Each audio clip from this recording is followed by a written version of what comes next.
We've got to break in right now. I'm sorry, we've got breaking news. Yeah. So based on what you just said, Monica, as you were speaking, you were talking about Michigan. I was looking it up. We just saw that former VP Kamala Harris just endorsed Michigan Senate candidate Abdul El-Sayed. So I think this is really where the Democrat Party is headed. Kamala Harris, we have seen her talk about a lot of the DSA platform issues. It doesn't matter, though. That's a great point. It may not matter, ED, because we have seen that Kamala Harris wasn't necessarily favorable. But Monica, your take? Sure. No, my take on this is, look, Plattner, Mamdani, the campaigns behind all of this, what we're seeing right now in breaking news happening in Michigan. Again, you've got to take a look at that voter, young, under 45.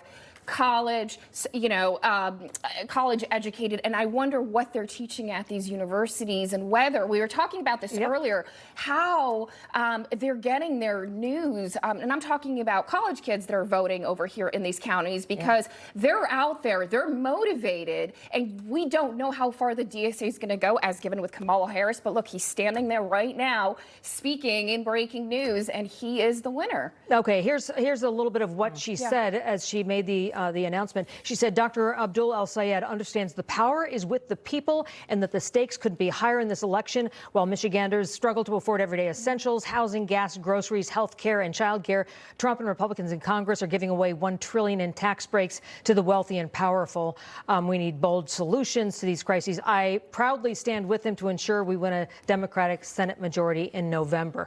But again, I go back to the money, because maybe for small primaries, you can win a primary, as El-Sayed did, with very little money compared to his competitor. Yes. But when you go into that general election, you got to have cash, and you're not getting it, because I got 2 college kids. You're not getting it from that Kalamazoo and the Michigan State student body.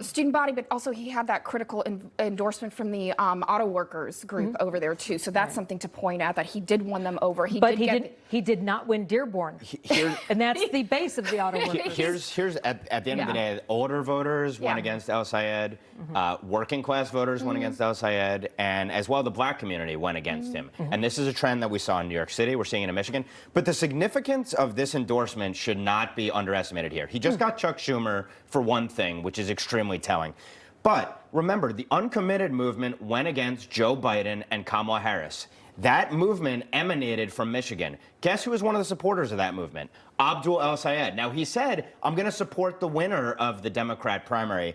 But he was part of that uncommitted movement, and she has just now hugged that movement. She has embraced it. That tells you everything you need to know about where the Democrat establishment is going to be in 2028. They're going to be right with the DSA. Even if they don't call themselves Democrat socialists, they have adopted their agenda. They want their votes. It is a radical and revolutionary party today. Maybe this tells you where Harris is headed. I think that's the point. All propelled by Bernie Sanders. He was the one who pushed this DSA movement through, and you're absolutely right. The Democratic Party is taking whatever messaging it can to push it forward, and the DSA messaging is working right now. All right, we are going to take a quick break. Ben and Monica, thank you. I'll come back right after this next segment.